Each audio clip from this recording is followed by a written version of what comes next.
Thank you, Stacy. Can y'all hear me? Okay. Good morning, everybody. I am wowed by the number of you who chose to attend the negotiation skills workshop. I want to start with just a little bit more introduction of myself. I have been practicing law for 18 years. I began in 1999. I have had the good fortune of being able to practice in several different areas of the law, and it's not really that I meant for that to happen. It's just sort of how we all know the course of our lives just takes us to different places, and we wind up doing things we did not think we would do. So with that being said, I've done just about everything that the law, that lawyers do. I've done civil litigation and plaintiff and defendant side, and I've done criminal defense work and some criminal prosecution. So with that, you develop a varied set of negotiation skills, I guess, that you don't really know that you're developing at the time. And I will say that, well, and I know you all know this, negotiation begins at home. I know most of you have children, some of them older, some of them younger. I know many of you have, Allison has a tiny baby. I have an 8-year-old, a 7-year-old, and a 3-year-old. So I spend a lot of my time negotiating / arguing about just about everything we negotiate with our spouses, and just about everyone that we encounter all day long. I'm going to start with just a little clip that I just think is cute. I love this little girl. My kids love her. She plays in a movie about horses. It's just real cute clip to start with. Works.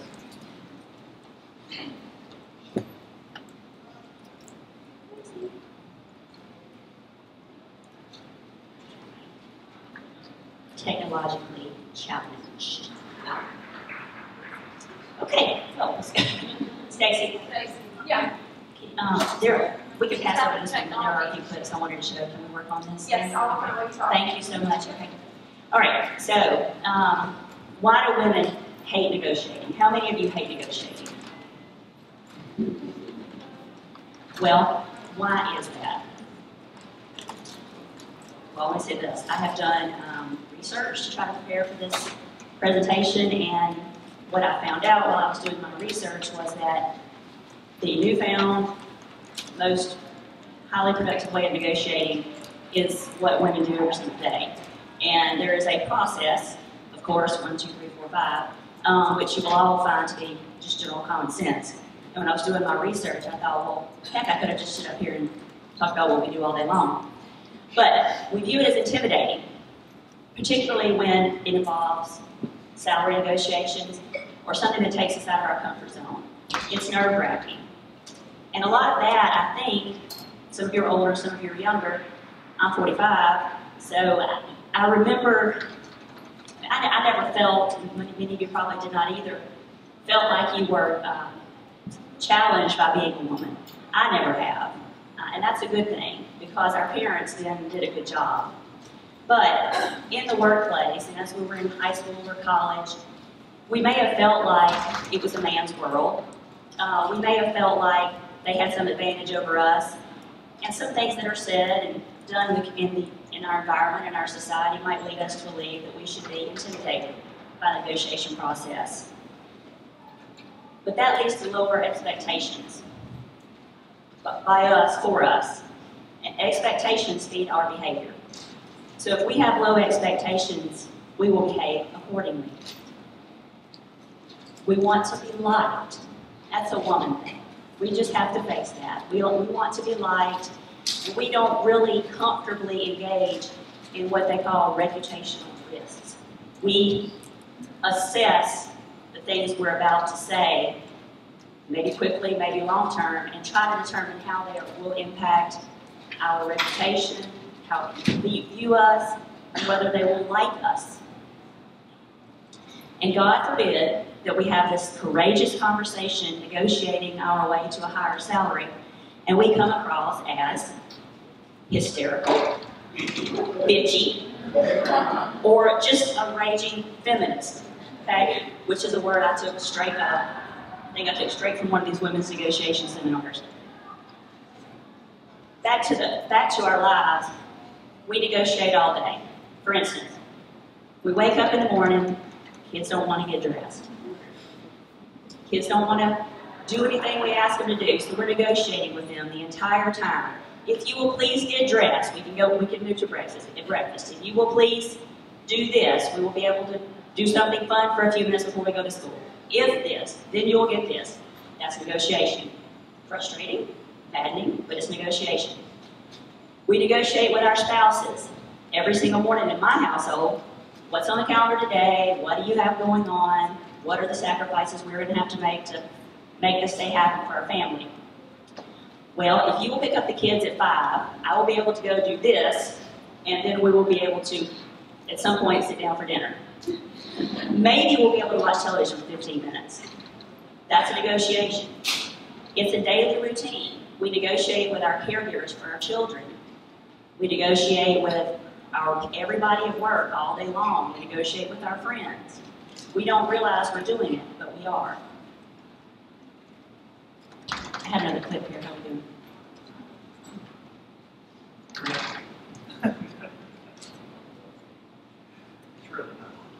There's a clip here that's coming up about, and if it comes up, it does, but I'll go ahead and tell you what it's about. There's a little girl, and it looks like she's a triplet because there's 2 little boys about her age at the table. And they're all there, and they've apparently had their dinner, and their dessert is going to be applesauce. And this little girl has 1 piece of pasta, and the dad is determined. We have the kids that won't eat, right? We all have those, or they want to eat junk. So there's this piece of pasta there in front of her, and the boys, it's her brothers, have eaten their pasta, and they're moved on to their applesauce. Well, this little girl is being quite a stubborn little thing.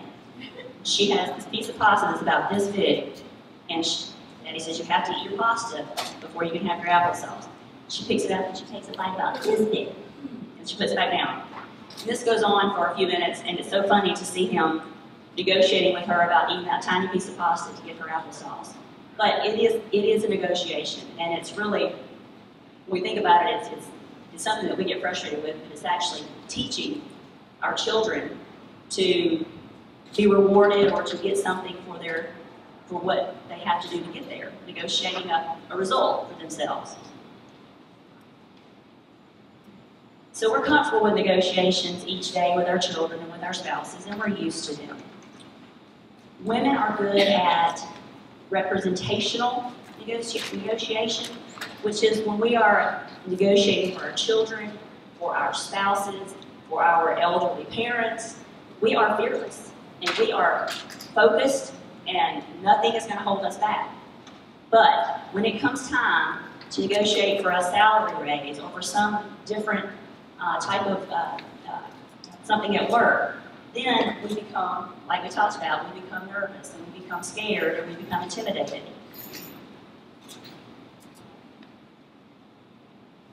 It's much riskier to not negotiate our way through our work environment because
everybody brush teeth.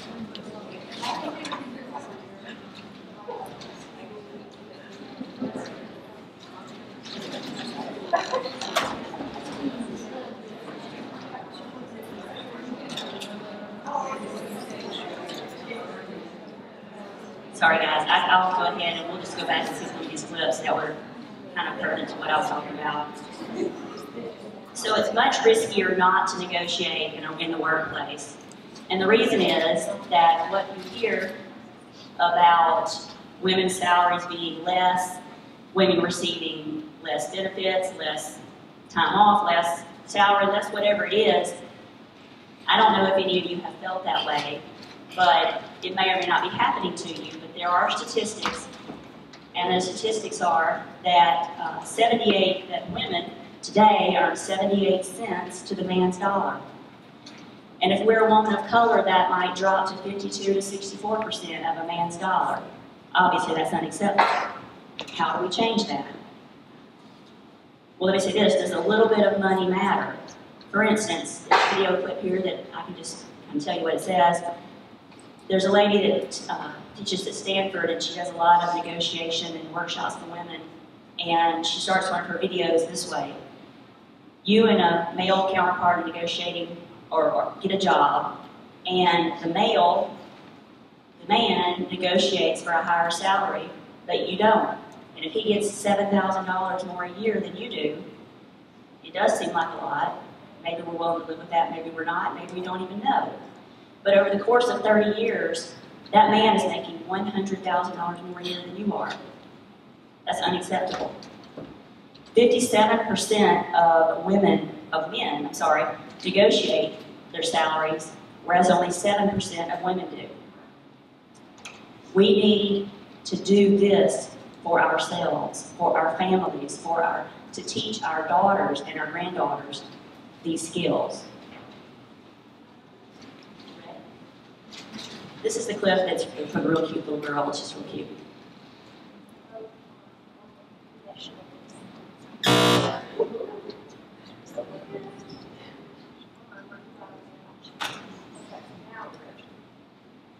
It's not in the cards right now. I thought you'd be excited to have an acting job. If it's an acting job, we should get paid. Yeah, you gotta get paid in experience. I want to actually get paid. All right, what do you want? $600 for the day, plus overtime if we go over 8 hours. I'll do my own hair and makeup, and I want you to pay for the 6-week intensive acting camp that my mom can't afford. $50 for the day and a 2-week acting class at the YMCA nearest you. $500 and a 4-week acting class. $300 and a 3-week class. Done. I would have done it for $500.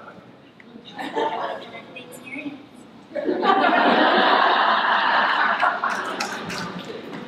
That little girl's just adorable. I don't even know her name, but my girls love her. Stacy, let's see, can we do the, please don't pay attention to the fact that I have 117 unopened emails in my I'm reading the ones I didn't read.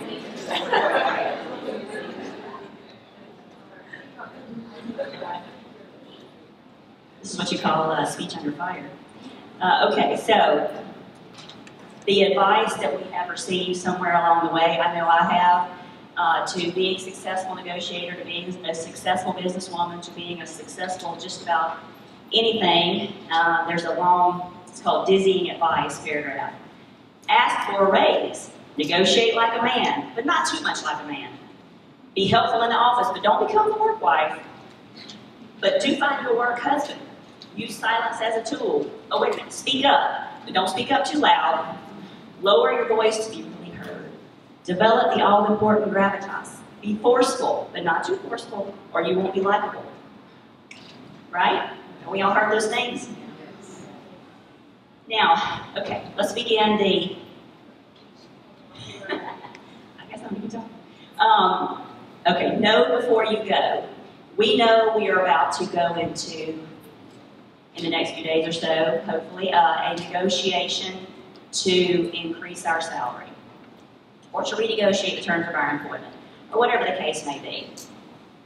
So be prepared. Of course we know to be prepared. We're women. We're always prepared. Because we claim to be, or try to be. Most importantly, or one of the most important things, is to know the strengths and the weaknesses of yourself and your adversary or your boss or whoever you're negotiating with. Now, it's a lot easier in this day and time than many years ago to know those things. Because we can find out a lot of stuff about people now, can't we, that we couldn't, many years ago. It's stalking, but it's for a good cause.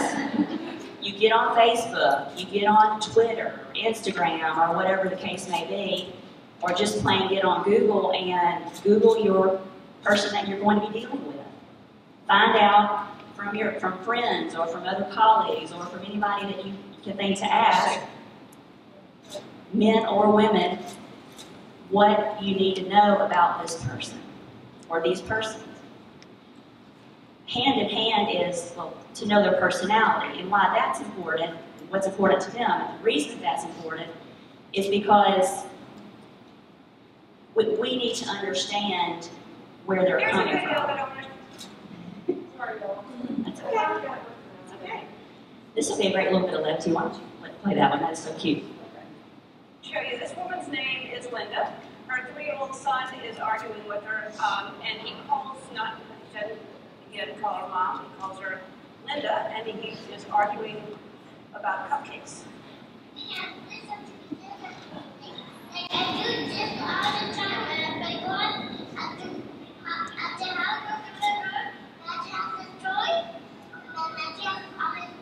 Okay, but I have to yell at you guys.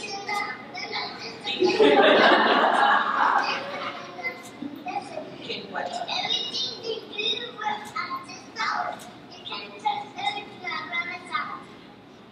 Okay. Okay, then what? You notice I said no cupcakes. And you try to get cupcakes and you try to ask Grandma. Didn't you? He doesn't listen.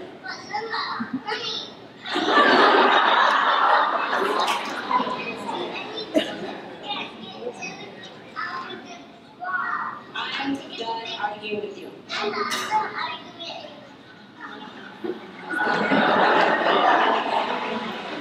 We all know that little boy I do. I have one. He's adorable. He knows his audience, and he's playing to her, obviously. I don't know if he got the cupcake or not, but eventually they went back to see Ellen, and it's turned out to be a pretty amazing thing. But anyway, so you need to know your adversary's personality so that you can understand where he or she is coming from.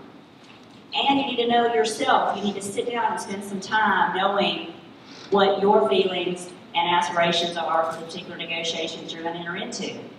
You can't just go in there blind and wing it, because then you will not be prepared to offer yourself that would be of value to your adversary, and you will not know what's valuable to him or to he or she.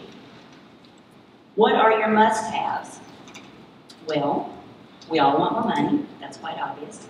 But we need to be prepared to say, okay, when we get a no, I'm sorry, there's no more money to give you. There's no more money available in the budget. Now, we've all heard that. Well, we can stomp our feet and walk away, go look for another job, which usually is probably not the best idea unless you have an opportunity waiting. Or you can say, okay, I tell you what, I would really like to work from home on Fridays. I would really like to have Friday off.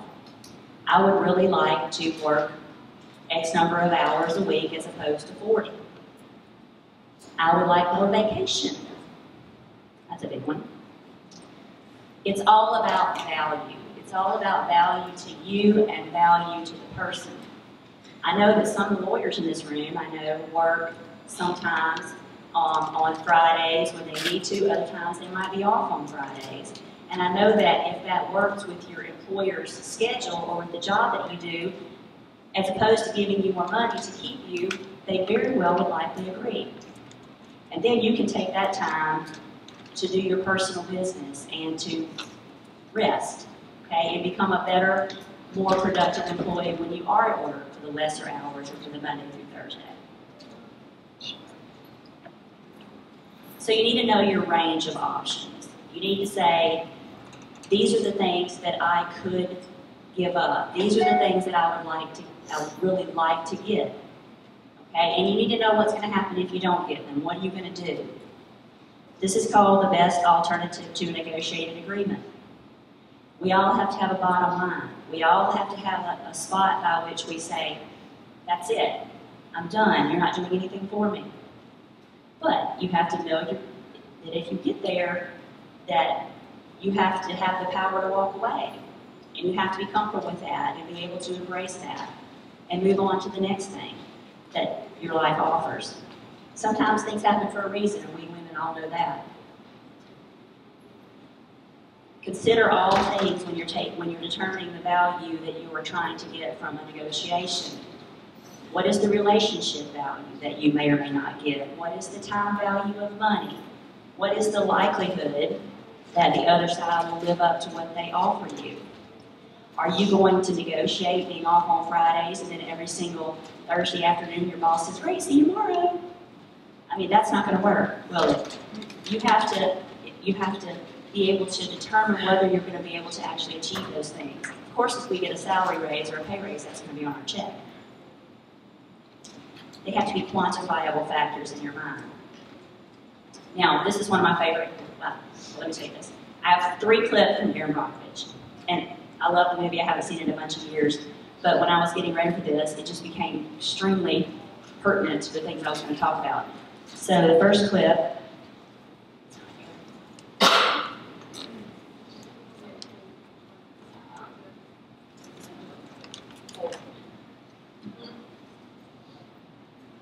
this is Know Your Worth.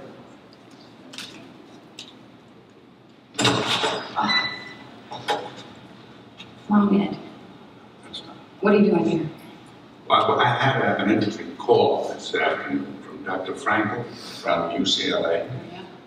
He wanted you to know the legal limit for hexavalent chromium is 0.05 parts per million. Like the rate you mentioned, 0.58. It could be responsible for the cancer. Is it that family you asked about, the cancer? Well, wasn't that nice of them? Isn't it funny how some people go out of their way to help people and others just fire up? Well, I'm sorry. You were gone. I just assumed you were up having fun. Oh, and why the hell would you assume that? I don't know. Maybe you look like someone who has a lot of fun. Okay. So by that standard, I should assume that you never get laid. I'm married. Look, what is all this?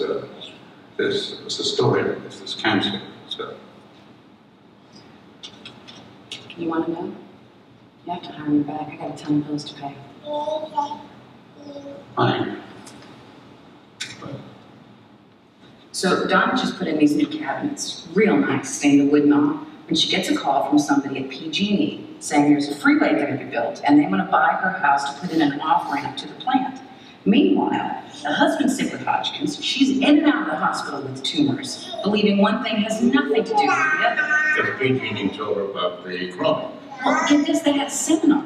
They invited about 200 residents from the area, had it at the plant in this warehouse, telling them all about chromium-3 and how good it is for you, when all the time you're using chromium-6. That document you found in the water board, the one that says about the bad chromium, you didn't have him make a copy. Of course I did. Well, could I have a look at it? I want a raise. Benefits, including dental. Aaron, this isn't the way of your business. What way is that? Extortion.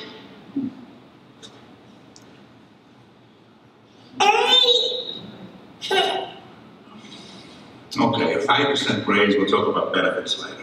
10. There are lots of other places I could get work. 10% raise and benefits. That's it, I'm drawing the line.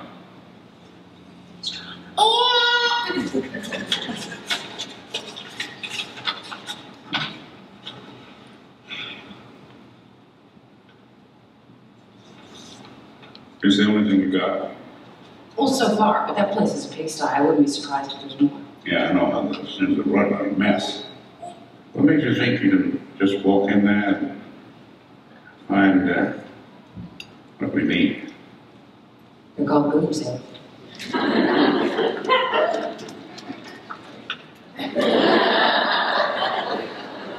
I don't suggest that. Well, that's because it was really funny. and she's right, that she probably would be able to get those documents that way. This is interesting because clearly she knows her value, she knows her worth, she knows what she can bring to the table.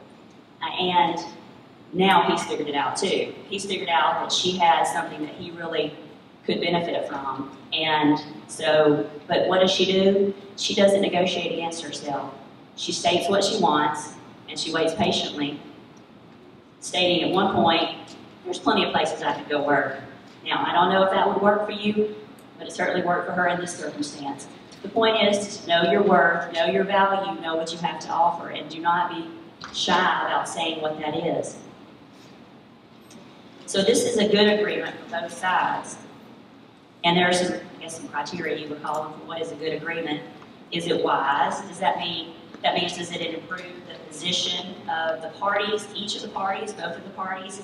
Is it fair and will it last? Is it a win-win? In this case, obviously it is for her. She's without a job, 3 kids to raise, no insurance.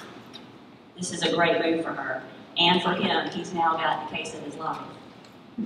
What else it did was to improve and sort of set the pathway for their relationship. She has shown to him that she is not the weaker party. She understands what she has to offer, and she's willing to go after it. And as annoyed as he might have seemed to have to give her that, he knew that he had to do that, and he did it. And that was smart on his part. So if you walk away having provided good value for the parties, you build trust, you establish a rapport, and you learn about the other side, which is valuable the next time that you have to go and negotiate with that person. So here we come to the old versus new bargaining or negotiating styles. The old style of bargaining is the one that you may have seen many clips of and movies of and heard about, and it's called positional bargaining. It's the traditional old method, but it's no good. It's inefficient, no one's needs are met, and the worst thing that it does is it begs stubbornness, which leads to many other emotional hurdles, and therefore the entire thing breaks down on both sides. The relationship is damaged or broken, and there is no win-win. There's either a win-lose or a lose-lose.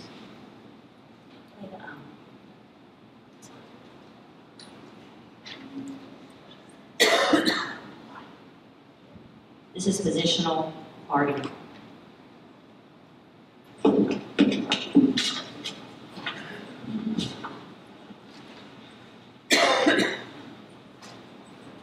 Mr. Ford? In the interest of putting this whole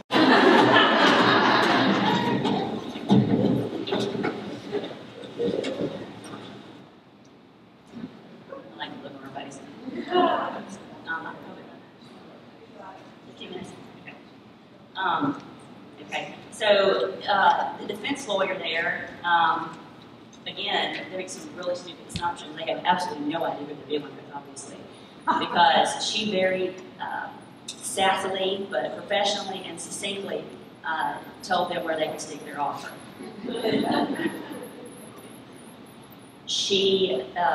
The defense lawyer clearly does not know the facts, or if so, she's chosen to ignore them completely and come in there and throw money at it, thinking that this poor attorney, who probably has given up everything else in his life to handle this case, and Aaron Brockovich and these poor people who were dying of all sorts of crazy things would jump at $20 million.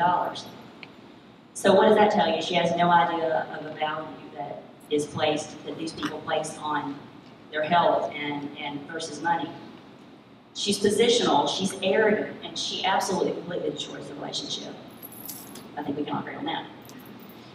Now Eddie, I think that's his name, the lawyer that's with Aaron, he is prepared legally. Okay, he's armed with legal information. It's there in front of him. Of course, he never gets the opportunity to use it. But where Eddie is smart, you saw where he said Aaron, when she started talking, and he was going to attempt to stop her. But then he thought wiser of it and said, you know what, she's got this. So, that struck me as smart on his part, and I know we all know men who embrace what we are and who we are. So, don't be afraid to speak up when you might think it's a man's conversation or negotiation. Now, Erin, okay, so she has passion. Again, a representative negotiation, she's prepared without one note, she's confident, she's value-driven, and she absolutely owns that negotiation. So how does all this stuff come together for women? We're here on a conference talking about empowerment, which is defined as to give power or authority to, but I will tell you that we don't really need anyone to give us any power, we already have it. For someone to give us power, or we're asking for power, would imply that we're passive in some way. We should take an active role in our future by owning the power we already have. And let me tell you what some of those things are, but you already know you have them. Women are more empathetic. We're more risk aware, which makes us make fewer mistakes. And we can dial back from the ones that we begin to make as opposed to forging forward. We take a more nuanced and long-term view of decisions that we make. We focus more on relationships and on people. We have the ability to juggle complexity and multitask every single day, every minute of our lives. And we have an acute awareness of our meaning, purpose, and social impact. We have women's tuition. So being different than a man is not a bad thing.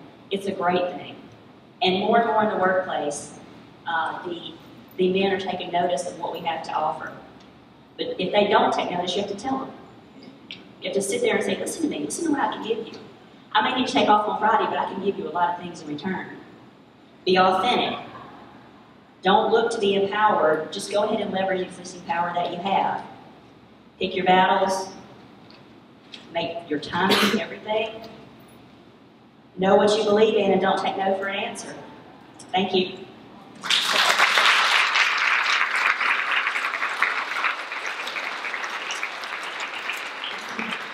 Questions? In your career or negotiations that you've had, can you give us some tips on managing emotional responses, either from the person you're dealing with or your own as you react to things that they say? So I do different types of work in the legal field, which I said. I'll give you an example. When you're doing, for instance, criminal defense work, and I'm sitting in a courtroom, and my client is being sentenced, and we all know the client's going to receive an extremely long sentence for something that he or she did that was terrible, and they should receive that sentence. But then you call up the person's mother, or their sister, or their wife, or their husband, and you listen to the brokenness that they feel. And, you know, it's very easy to, your womanly instinct to want to comfort takes over. And how do I handle it? Well, I kind of dream off because you have to. I mean, I'm listening, you know, and I'm understanding, but you have to, I can't stand there and tear up and cry. You know, I have to be focused on what the situation is as a whole.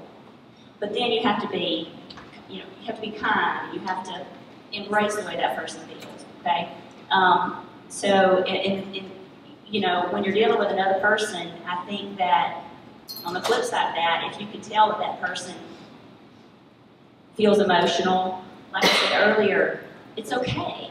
As women, we're okay with it. When our kids are, I mean, we want to help, you know, and there's a tendency to be too helpful, but just let it be okay, you know, just most of the time it's reasonable in the situation and just kind of be silent or comfort or whatever that you need to do to let it pass. In the legal world, I think a lot of times it's just kind of just be silent and let the moment pass. Now, I've dealt with angry, fired up, you know, lawyers, both men and women, and you have to remain calm. You cannot engage in that because the relationship falls apart, the negotiation falls apart, does nobody any good.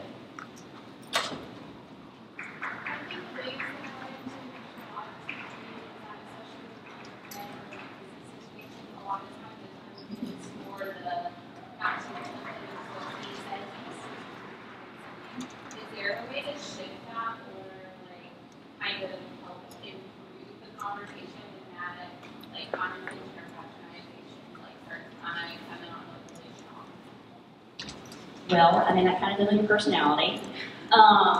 You know, I think that when you feel like a person is being demeaning to you, the question, I don't know if y'all heard it, was, you know, if you run into a situation where you feel like you're being talked to condescendingly or, you know, being talked down to, and, you know, obviously they're trying to leverage, I think they're trying to leverage what they feel is power over you by making you feel like you're not worth, you know, whatever you're negotiating for. But don't be afraid to tell them, hello buddy, I appreciate what you're saying, but, and listen, I know that all the situations are different, but the bottom line is to say it however you like. I hear what you're saying, but you're so wrong. You don't even, you know, you're going to a place that you don't need to go because I'm here to tell you what I'm worth to you and what I can give you. And you're about to make me walk out of this room. Okay? So, you know, don't be scared to be powerful. Okay? Be nice. Okay? Most of the time. But you know, embrace the power that you have and the ability to be calm.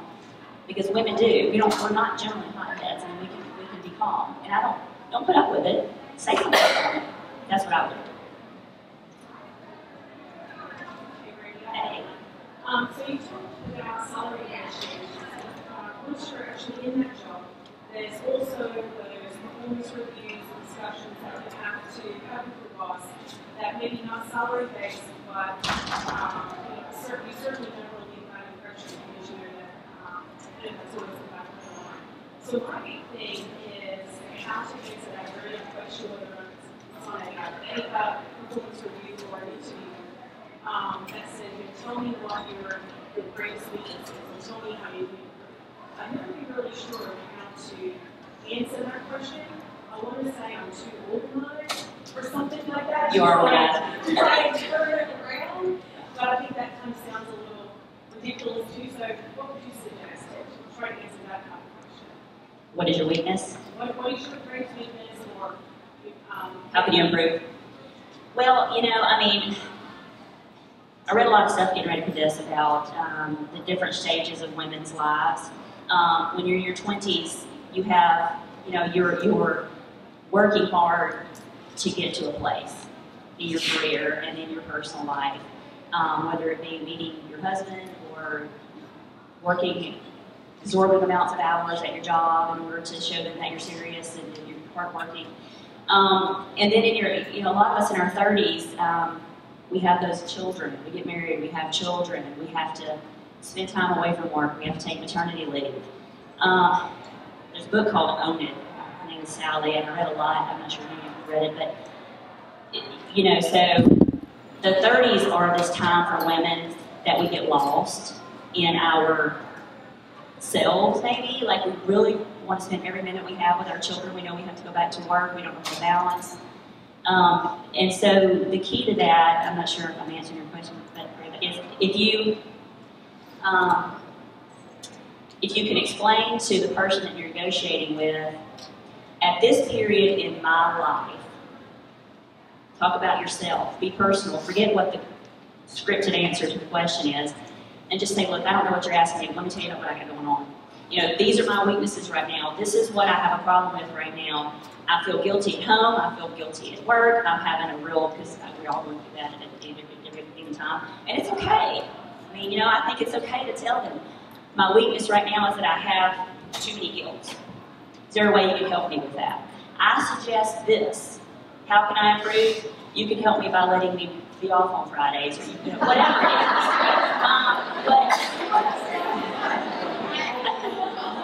The answer is be honest. I think that's a great answer. I think that's really safe. Because I can't argue with that. I mean, no one's going to say, well, I think right. Well, when you look at them and you say, well, I don't know what you want me to say, but let me tell you what I'm thinking. I'm thinking that I don't really know how to answer that question, but I'll tell you what I've got going on, and I don't think it's a weakness. I can just tell you it's a fact. And this is what I need help with to overcome it. Anybody else? Yeah.